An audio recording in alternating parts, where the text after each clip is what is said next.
পালক পনির আমার ভীষণ পছন্দের খাবারগুলোর মধ্যে একটা। সেটা যদি আবার নিজের লাগানোর বাগানের টাটকা পালং শাকের হয় তাহলে তো কোনো কথাই নেই। সেখান থেকে কিছু পালং শাক তুলে নিয়েছিলাম, সেগুলোকে ভালো করে ধুয়ে সেদ্ধ করে পিউরি করে রেখেছি। তারপরে পনিরটাকে ভালো করে ভেজে এবার ছোট ছোট টুকরো করে কেটে রেখে দেবো।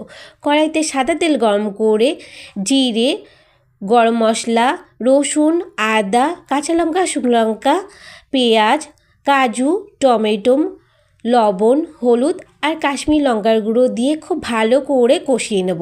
মশলাটা কষে যাওয়ার পরে তারপরে ঠান্ডা করে আমি পেস্ট করে নেব।